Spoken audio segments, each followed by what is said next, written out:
Hi guys, welcome to my channel.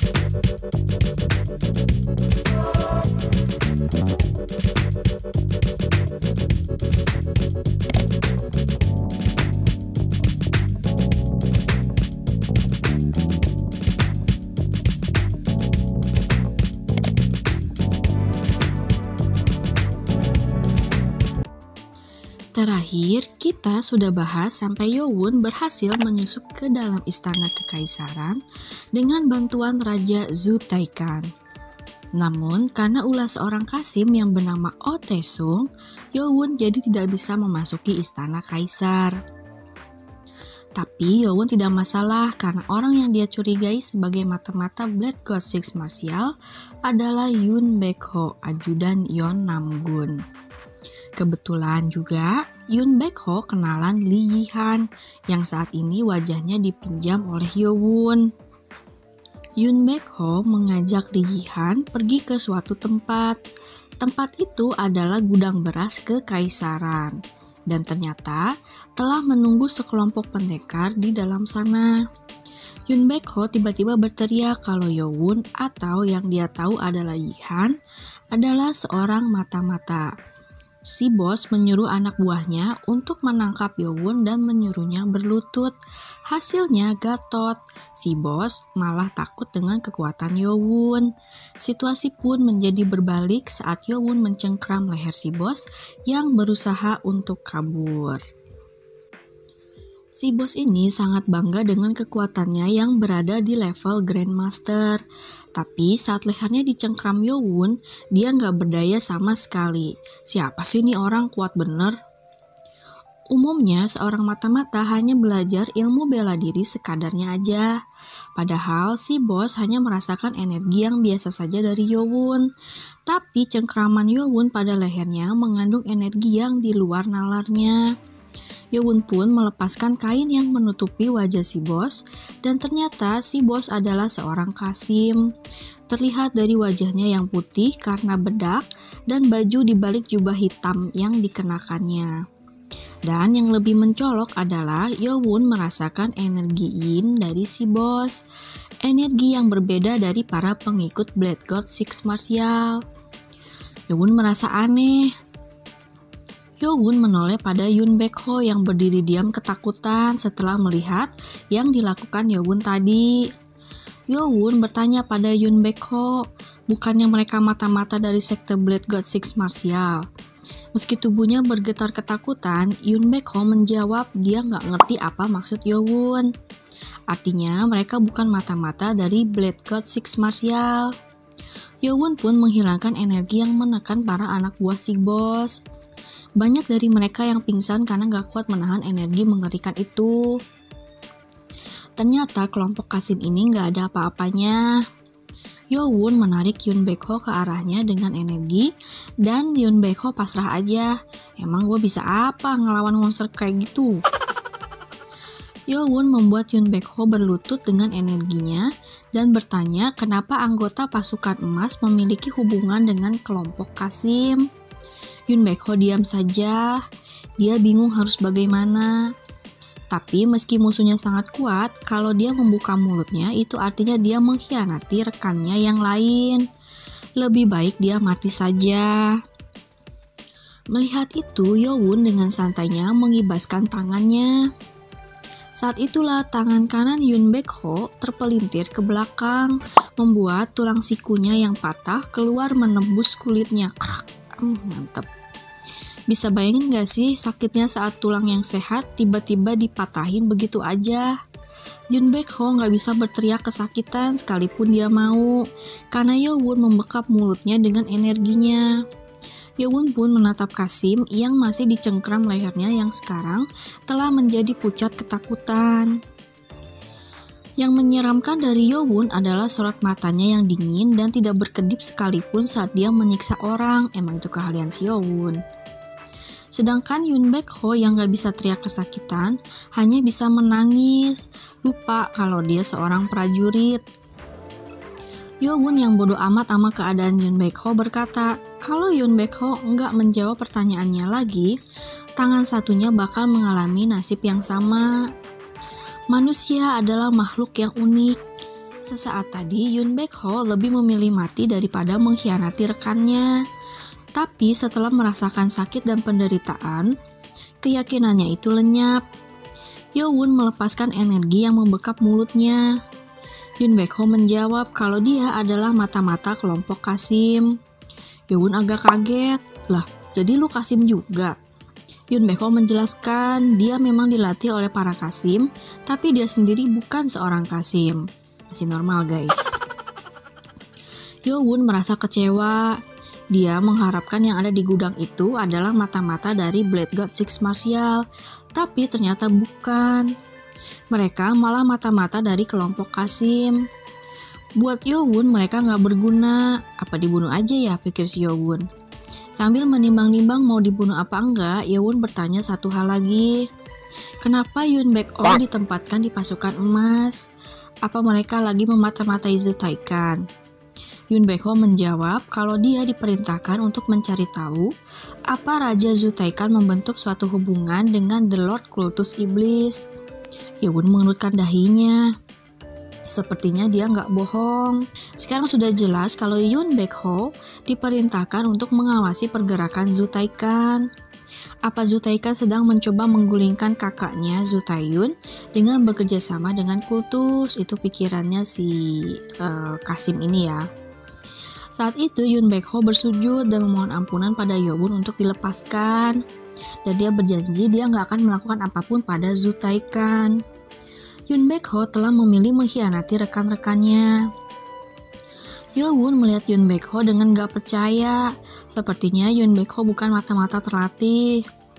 Jelas banget kalau dia jadi mata-mata dengan menunjuk dirinya sendiri. Tapi dia gak nyangka kalau bakal ngadepin hal seperti ini. Yoon Baek-ho merasa kalau Yewon mungkin akan melepasnya karena dia gak berguna juga. Dan dia pun udah memberikan info pada Yewon. Tapi nggak ada yang bisa menebak apa yang ada di pikiran Yewon guys, seperti biasa. Yewon malah berkata, emang siapa yang bilang kalau gue bakal ngebebasin elu? Belum juga Yoon Baek-ho menjawab keterkejutannya, lehernya sudah patah, krak, dan dia pun mati. Si Kasim yang masih dicengkram lehernya oleh Yewon nggak bisa menyembunyikan rasa ngerinya pada Yewon. Sampai beberapa saat yang lalu mereka mengira mereka akan dilepaskan jika menjawab pertanyaan Yewon dengan jujur. Tapi ternyata nggak begitu. Si bos Kasim menjadi panik karena mengira dia juga pasti akan dibunuh. Dan dia emang benar. Yewon bukan tipe orang yang akan mengampuni siapapun. Tapi bukan berarti tidak ada pengecualian. Yewon sedang berpikir, memang sebaiknya mereka semua itu dibunuh. Tapi kalau ada 20 orang menghilang secara bersamaan dalam satu waktu, pasti akan membuat istana menjadi gempar dan menjadi lebih waspada. Dan jika itu terjadi, maka untuk mencari mata-mata Blade God Six Martial akan menjadi lebih sulit. Sementara itu si bos Kasim berpikir keras gimana caranya biar dia nggak mati. Sedangkan Yewon yang merasa si bos Kasim udah nggak berguna, nggak mau dengerin ucapan si Kasim dan akan membunuhnya. Tapi si bos Kasim tiba-tiba mengatakan hal yang menarik. Dia berkata kalau Yewon mengampuninya, maka dia akan menjadi sponsor Yewon dan akan memperkenalkan Yewon pada kelompok kepala Kasim. Karena kelompok Kasim mencari orang-orang berbakat dalam ilmu bela diri. Jadi intinya si bos Kasim ini bisa memperkenalkan Yewon ke para pejabat atau orang-orang kaya untuk dipekerjakan dan bakal dapat banyak uang, punya nama, dan lain-lain. Dikiranya si Yewon ke situ mau cari kerjaan kali ya. Yewon menimbang-nimbang usulan si bos Kasim.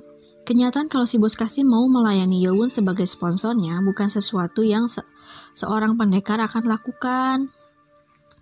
Yewon melonggarkan cengkeramannya dan berkata, "Lu jadi sponsor gue, Lu pikir gue bakal percaya? Yowun sudah memperkirakan hal ini, si bos Kasim bakal ngelakuin cara apa aja biar dia hidup. Soalnya, tugas mata-matanya kan udah gagal. Si bos Kasim berpikir keras untuk meyakinkan Yowun dan berkata dengan hati-hati kalau dia adalah pemimpin dari grup sponsor. Dan dia memiliki wewenang untuk merekomendasikan orang berbakat. Yowun memang berpikir si bos Kasim ini pasti punya posisi tinggi, dan ternyata memang benar. Setahu Yowun, para mata-mata yang diutus oleh seorang admiral biasanya orang yang berada di posisi Daedangdu atau Dangdu. Sorry ya guys, saya juga nggak tahu Daedangdu atau Dangdu itu artinya apa, tapi yang pasti itu kayaknya posisi di bawah si admiral. Ditulisnya begitu, jadi saya juga nggak tahu artinya apa ya. Kalau ada yang tahu nanti tulis aja di kolom komentar ya guys. Dan si bos Kasim bilang kalau dia adalah Daedangdu. Yowun merasa curiga saat si bos Kasim bilang begitu. Yang bener loh, jabatan lu setinggi itu. Jadi Daedangdu atau Dangdu itu nama jabatan ya guys. Melihat raut wajah Yowun yang seperti nggak percaya, si bos Kasim yang sekarang akan kita sebut sebagai pihak pertama, sebagai Daedangdu berkata kalau Yowun nggak percaya dia bisa nanya ke orang-orang sekitar. Yowun rada bingung maksudnya apa. Daedangdu bertanya, bukannya Yowun diutus jadi mata-mata oleh pihak Westpear atau Tombak Barat? Yowun bengong, tapi dari pertanyaan itu Yowun bisa menyimpulkan dua hal. Pertama, kelompok Kasim sedang kesulitan. Gak hanya harus menghadapi kelompok pasukan emas, tapi juga dengan Westpear. Kelompok yang berisi para Kasim juga. Kayaknya yang Westpear ini tuh dia mendukung si Zutaikan ya guys. Kedua, di antara mata-mata yang ditemukan oleh Huan Yi, salah satunya bisa saja kelompok dari Westpear ini, bukan dari Blade God Six Martial. Duh, tambah rumit aja masalahnya, pikir si Yowun. Yowun sebenarnya nggak mau terlibat dengan permasalahan dalam istana, tapi dia harus ngecek dan menghilangkan keraguan-raguan di pikirannya untuk melangkah ke proses selanjutnya. Dimanapun dia kan harus cabutlah itu akar si Blade God Six Martial kan, supaya nggak nyusahin di masa depannya gitu, di kedepannya. Kalaupun ada mata-mata Blade God Six Martial, kemungkinan mereka telah menyusup ke kelompok Kasim yang saat ini berkuasa di istana, si Ispir ini. Yowun menjawab pertanyaan Daedangdu tadi dengan jawaban, gue gak harus jawab tuh. Syukurnya Daedangdu jadi yakin kalau Yowun memang suruhan dari Westpear. Dia kesal gimana Westpear bisa menyewa Yowun yang super duper hebat kayak gini. Padahal modal mereka pasti nggak banyak karena mereka mendukung Raja Zutaikan, bener ya guys, yang nggak populer. Tapi kalau gue bisa ngebuat Yowun berpihak pada mereka, nggak hanya bisa menggagalkan apapun rencana mereka, tapi juga bisa memperkuat kelompok Kasim mereka. Dan kalau itu terjadi, hal ini akan membuatnya naik jabatan ke posisi yang lebih tinggi di masa depan. Daedangdu pun mencoba meyakinkan Yowun. Dia berkata kalau dia bisa membantu Yowun apapun itu, dan mereka bakal kasih Yowun lebih banyak dari yang dikasih oleh Westpear. Yowun membalasnya dengan dingin, "Oi, lu pikir gue kelihatan kayak orang yang bakal berubah pikiran hanya karena uang?" Yowun sengaja berkata begitu.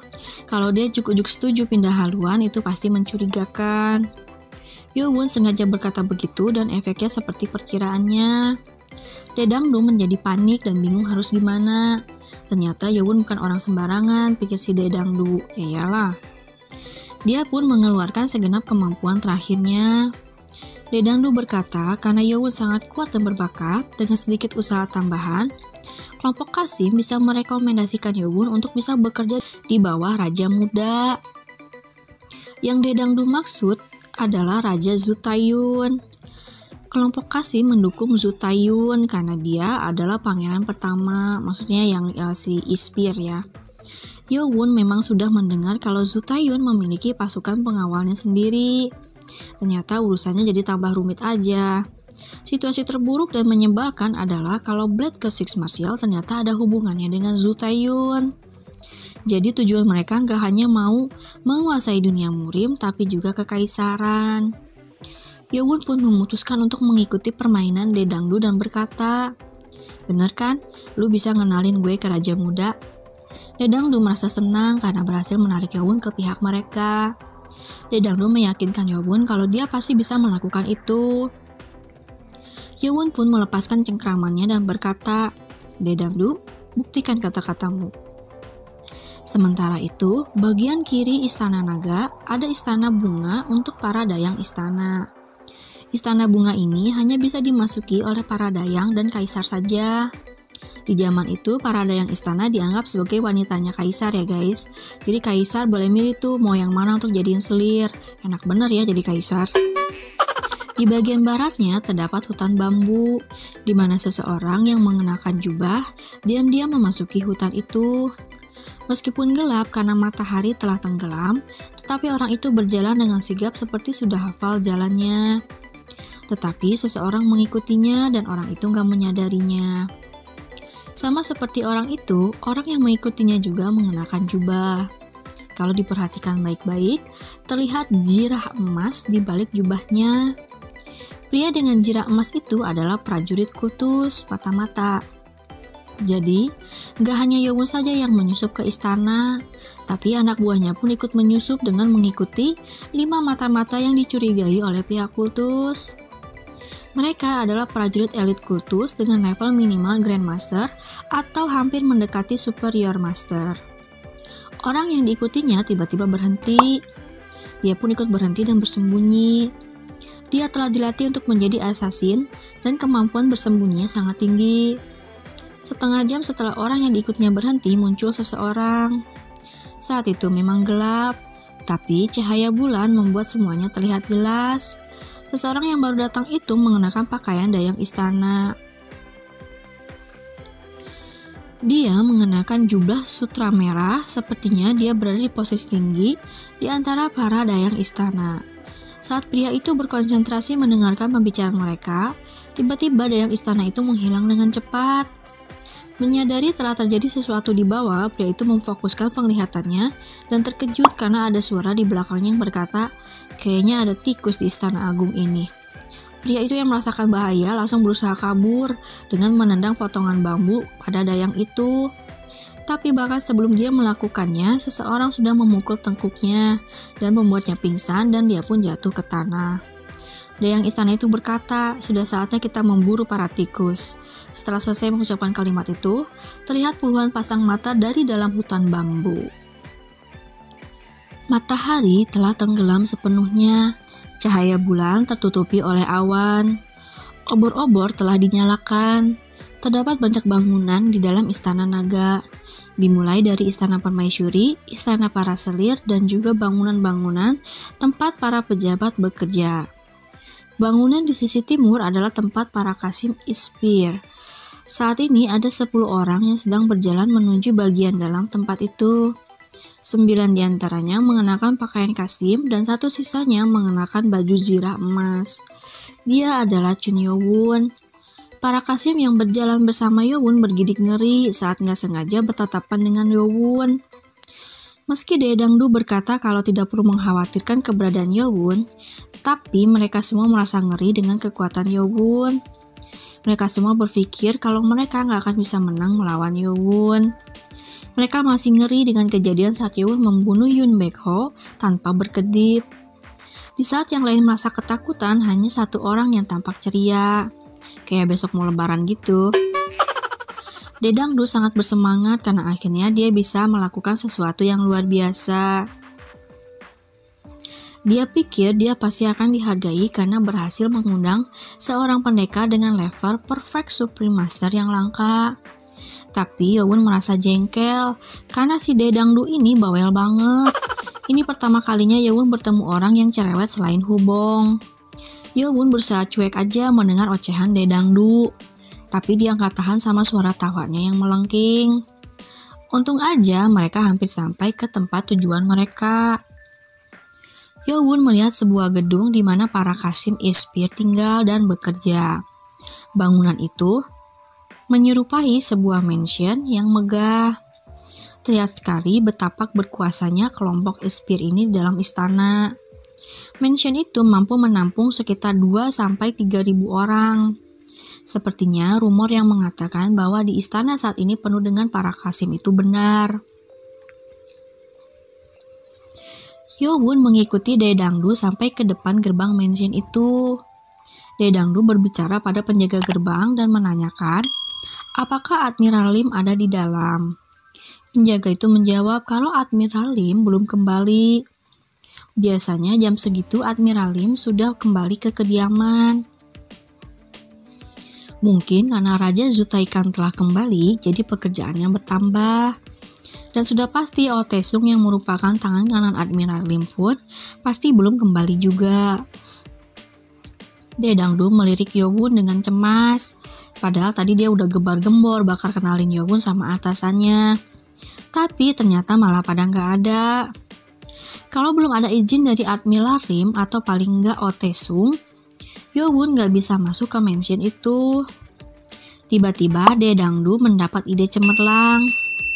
Sebaiknya dia membawa Yowun menemui Tetua Kum. Kalau Tetua Kum mengizinkan Yowun bergabung, maka Admiral Lim pun pasti akan mengikuti. Tetua Kum adalah tangan kiri dari Admiral Lim yang bertanggung jawab atas urusan di dalam kediaman Ispir dan kediaman tamu atau balai tamu. Pagi hari dia akan berada di kediaman Ispir, sore harinya di balai tamu. Sepertinya ada baiknya mereka berbicara pada Tetua Kum yang berada di balai tamu. Daedangdu pun menjelaskan pemikirannya yang tadi dan Yowun mengiyakan saja. Toh Yowun jadi bisa melihat seperti apa sih balai tamunya Ispir. Daedangdu pun menuntun Yowun ke balai tamu yang katanya nggak jauh dari situ. Namun saat mereka sedang berjalan, tiba-tiba Yowun berhenti dan menatap ke arah lain dengan dahi berkerut. Daedangdu bertanya ada apa, tapi dikacangin sama si Yowun. Yowun merasakan campuran energi yang baru pertama kali dirasakannya yang membuatnya merasa terganggu. Sementara itu di balai utama kediaman Ispir dan balai tamu, dari halaman sampai ke balai utama, berdiri 30 orang yang saling berhadapan. Di kursi kebesaran duduklah seorang pria parubaya dengan penutup mata sebelah dan terdapat luka sayatan pada wajahnya sampai ke leher. Dia berbeda dari Qasim lainnya. Kekuatan yang dipancarkannya terasa berbeda. Seorang Qasim sedang membacakan laporannya tentang perekrutan prajurit baru. Para prajurit itu adalah para master dengan level lebih tinggi dari orang biasa. Mereka semua mengenakan seragam kadet, tapi ada satu orang yang Yowun kenal. Seorang pria dengan wajah panik dan ketakutan, dia adalah Hubong. Dia lagi. Hubong terlihat tegang dan keringat dingin, berbeda dari biasanya. Yowun bingung, lagi ngapain dah tuh anak di situ. Hubong selalu mengikuti Yowun kemanapun dia pergi. Entah bagaimana dia berhasil menyusup ke dalam istana. Beda dengan mata-mata kutus yang lain yang bergerak secara sembunyi-sembunyi dan memantau dari jauh, Hubong malah berinteraksi langsung dengan orang secara nggak sengaja. Dan sekarang dia malah bergabung jadi prajurit Ispir. Sebelumnya selama beberapa hari, terhitung dari saat mereka mulai menyusup ke pasukan pengawal saat di Kastil Habuk, Hubong berakting sebagai pengawal istana yang mencari mata-mata. Dia mengira kalau masuk ke wilayah Ispir dia akan menemukan sesuatu. Tapi yang ada dia malah diajak untuk bergabung ke pasukan Ispir karena kemampuannya yang berada di atas rata-rata. Alhasil dia jadi nggak bisa nyari informasi apapun dan dia nggak bisa ngasih info ke Yowun. Gimana pula caranya? Wong dia sekarang malah direkrut untuk jadi pasukan Ispir. Tenaga dalam orang-orang di sekitarnya terasa nggak normal, apalagi Tetua Kum. Hubong nggak bisa menebak seberapa kuat orang itu. Hubong berpikir keras, gimana caranya dia bisa pergi dari situ. Sementara itu, Tetua Kum sedang berpikir sangat dalam. Dia terus menyentuh luka di wajahnya yang sepertinya bukan luka lama. Dia sedang berpikir kalau dia belum mengetahui lokasi tepat sesuatu yang dicarinya berada. Hubungannya dengan Raja Zutaiyun semakin erat. Meski Tetua Kum merasa kecewa karena Zutaiyun gak menyetujui usulnya mengenai suatu masalah. Dia pun memikirkan masalah-masalah lainnya yang berat. Sampai Qasim yang memberi laporan selesai dengan laporannya dan menunggu keputusan Tetua Kum. Tetapi Tetua Kum pikirannya sedang di tempat lain. Hubong yang udah pengen buru-buru pergi dari situ merasa kesal. Lah amat sih mikirna. Dan dia pun pura-pura batuk. Namun saat itulah ekspresi ke-30 pasukan langsung tegang dan semuanya menatap Tetua Kum. Hubong bingung, lah kenapa dah? Gak lama Tetua Kum berdiri dari duduknya dan melihat ke sekeliling dan berkata dengan suara rendah, siapa tadi yang batuk? Ke-30 prajurit langsung mengalihkan pandangan mereka dari Tetua Kum tanpa suara. Disitulah Hubong sadar apa kesalahannya. Ah sialan. Hubong pun memutuskan untuk diam. Kalau diam aja kan gak akan ada yang tahu kalau dia yang batuk. Tetapi Tetua Kum berteriak marah dan mengucapkan hal yang sama. Siapa tadi yang berani batuk? Hubong merasa aneh, masa cuma gara-gara seseorang batuk aja sampai marah begitu? Sarap kayaknya, pikir si Hubong. Hubong tetap pura-pura gak tahu dan diam aja. Tapi ke-30 prajurit yang lain malah menatapnya. Ah kampret lu pada. Berkat itu Tetua Kum pun menatap Hubong. Hubong mulai keringet dingin. Biar masalahnya gak jadi panjang, Hubong pun menundukkan kepalanya dan meminta maaf. Melihat itu, Kasim yang membuat laporan tadi membujuk Tetua Kum untuk tenang. Dia menjelaskan kalau Hubong ada prajurit baru, jadi dia belum terbiasa dengan aturan di dalam ispir. Tetapi Ketua Kum malah tambah marah saat tahu Hubong masih baru tapi berani batuk di depannya. Hubong terus meminta maaf, dia benar-benar sudah pengen pergi dari situ. Biarin gue pergi kenapa sih? Tetua Kum dengan marah berkata kalau ispir gak akan menerima orang yang melupakan aturan hanya karena masih anak baru. Kemudian sesuatu pun terjadi. Tetua Kum melompat dari kursinya dan terbang menuju Hubong dengan maksud untuk memecahkan kepala Hubong sebagai peringatan. Hubong yang sudah naik ke level Grandmaster bisa melihat apa yang akan terjadi, tapi dia nggak bisa berbuat apa-apa. Dia pun bersiap akan mati, tetapi seseorang menyela dan menghadang serangan Tetua Kum. Meskipun disebut-sebut sebagai orang yang sangat kuat, serangan Tetua Kum dapat dengan mudah ditahan. Dan orang yang menyela itu langsung membuat serangan balasan. Pedang udara bergerak secara dinamik dan mengarah pada jantung Tetua Kum. Tetua Kum syok melihat seorang pria yang tidak dikenalnya muncul, tapi dia tetap pendekar di level Supreme Master. Dengan sigap dia menghindari ke-24 pedang udara. Ke-24 pedang udara itu mampu membuat Tetua Kum untuk bergerak menghindar tanpa sempat bernafas. Namun, pedang udara terakhir berhasil melukai dahinya. Tubuh Tetua Kum yang sudah berada di pose yang aneh semakin merendah untuk menghindari pedang udara yang mengincar jantungnya. Bagi Tetua Kum, itu pertama kalinya dia menghadapi serangan dahsyat itu. Semua yang melihat pertarungan itu merasa terpana, kecuali satu orang, pria yang menyela tadi. Dia hanya tersenyum sinis. Melihat itu, Tetua Kum menjadi murka dan menyerang pria itu dengan mengarahkan serangannya pada jantung pria itu. Seperti sudah memprediksi gerakan Tetua Kum, pria itu menangkap pergelangan tangan Tetua Kum. Pria itu menarik pergelangan tangan Tetua Kum ke arahnya dan memukulnya dengan telak. Tetua Kum menggunakan tangan kanannya untuk bertahan, tetapi kekuatan pria itu di luar nalarnya. Tangan kanan Tetua Kum yang dipakai untuk menahan serangan itu tertarik dan akhirnya putus karena serangan dahsyat itu. Tetua Kum bertarik kesakitan dan dia menahannya dan mundur 10 langkah. Sambil memegang tangannya yang sudah berdarah, dia menatap garang pada pria itu. Pria itu mengenakan jira emas. Hubong yang hampir mati merasa syok menatap pria di hadapannya. Kalau bukan karena 24 pedang udara, mungkin dia nggak akan mengenali pria itu.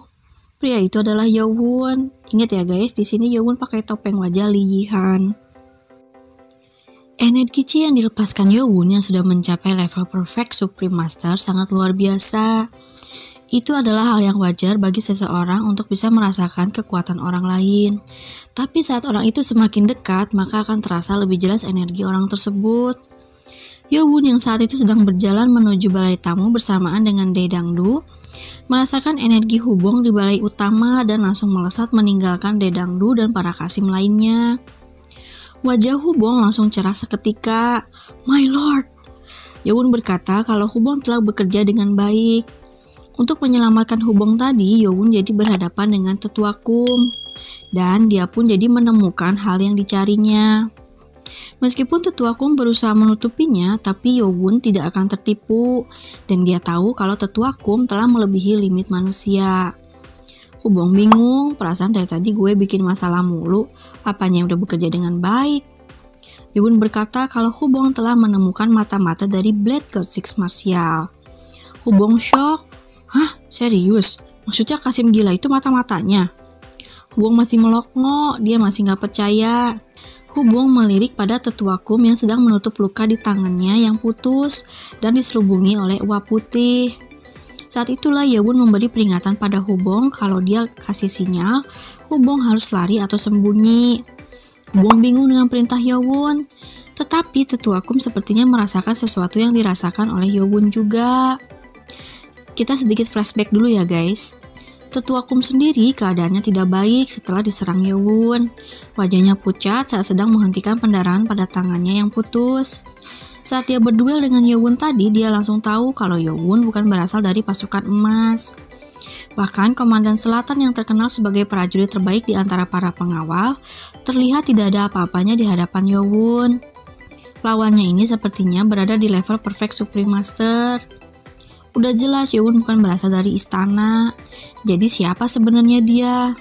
Saat itulah Tetua Kum menjadi tegang. Dia merasakan ada energi mengerikan yang mendekat dengan kecepatan yang luar biasa mengarah ke situ. Kita balik lagi ke waktu sekarang.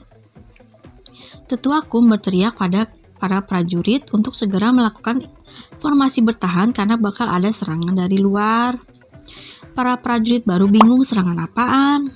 Mereka kira yang dimaksud adalah Yowun. Tapi para prajurit senior bisa merasakan bahaya yang mendekati mereka. Mereka langsung mengeluarkan senjata mereka dan bersiap. Terdengar suara langkah-langkah mengerikan mendekati mereka. Kemudian energi asing menyelimuti tempat itu dan muncul angin kencang yang mematikan semua obor yang ada di situ, membuat kegelapan yang pekat. Tombak api kecil mulai muncul satu persatu berbarengan dengan suara-suara di sekeliling tempat itu sampai ke atap bangunan. Dan itu bukan suara yang berasal dari para prajurit Ispir ataupun Yowun. Tetua Kum berpikir kalau ada pengguna energi api di situ. Tetua Kum melihat ke sekeliling dan tiba-tiba dia melihat berpuluh pasang mata telah mengelilingi bangunan itu. Semua mata berwarna kuning tertimpa cahaya bulan. Tetua Kum bingung, memangnya di istana ada pasukan seperti itu? Siapa sih mereka? Para prajurit Ispir menjadi tegang. Mereka bisa merasakan kekuatan orang-orang itu yang luar biasa. Sorry ya guys kalau ada suara berisik-berisik. Saat itulah muncul seseorang di tengah-tengah halaman. Dia adalah seorang dayang istana yang mengenakan jubah sutra merah dengan rambut putih lurus dengan kedua tangannya bersedekap. Tetua Kum syok. Lah, kepala dayang? Meski dia hanya mengurus kediaman Ispir dan balai tamu, tapi dia tetap masuk ke istana untuk menghadiri acara-acara istana. Itu sebabnya dia tahu siapa dayang itu. Dia adalah Yongwol yang berada di tingkat kedua dalam organisasi dayang istana. Tugasnya adalah di bagian keuangan yang mengurusi gudang-gudang istana. Tetua Kum benar-benar gak nyangka kalau orang-orang bermata kuning yang berada di atas dinding dan atap dan bersikap seperti hewan yang akan menerkam mangsanya adalah para dayang istana. Para prajurit Ispir semuanya menjadi tegang dan bingung menghadapi kekuatan yang asing. Tetua Kum merasa syok karena dia menyadari kalau mereka adalah para guardian. Kekuatan tersembunyi kekaisaran, yaitu para guardian kekaisaran. Tetua Kum menyusup ke istana kekaisaran dengan tujuan mencari para guardian itu. Menurut rumor, ketua para guardian memiliki kekuatan yang bahkan gak bisa ditandingi oleh orang-orang dari Force of Justice. Selama ini Tetua Kum hanya menemukan Ispir dan Wespir saja di dalam istana. Dia sama sekali gak menyangka kalau para dayang ini adalah guardians yang dicarinya. Kalau mereka memang guardians, sebaiknya dia menghindari pertarungan dengan mereka saat ini. Bagaimanapun dia telah kehilangan sebelah tangannya dan tenaga dalamnya telah terkuras. Padahal dia tadi merasa mustahil untuk mengalahkan Yowon dan sekarang lebih gak mungkin lagi melawan Yongwol yang memiliki kekuatan yang luar biasa. Tetua Kum bertanya apa kepala dayang ke situ untuk mengirimkan beberapa tugas. Yongwol menyunggingkan senyum dan melihat ke sekeliling. Kemudian berkata kalau dia sedang memburu tikus. Dan yang paling berbahaya berlari ke arah situ. Yongwol bertanya apa Tetua Kum melihat sesuatu yang mencurigakan. Tetua Kum bingung. Yongwol meneruskan kalau sudah lama dia curiga di dalam Ispir ada iblis kekacauan yang bersembunyi. Istilah iblis kekacauan digunakan pada orang yang dicurigai sebagai mata-mata atau telah melakukan kejahatan yang serius. Tetua Kum buru-buru membantah dengan kesal dan berkata dengan marah kalau tempat itu adalah wilayah Ispir. Jadi gak peduli seberapa pentingnya Yongwol, sebaiknya dia gak sembarang menuduh tanpa bukti. Itu adalah aturan kekaisaran. Izin untuk memasuki kediaman atau tempat latihan akan diserahkan kepada orang yang bertugas untuk mengurus tempat tersebut. Tetua Kum menggunakan aturan itu untuk mengusir para guardian.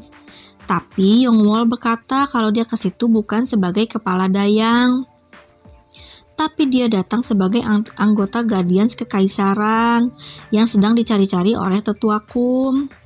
Tetua Kum syok, dia nggak nyangka kalau Yongwol akan memberitahukan identitasnya dan juga tahu tujuannya masuk ke situ.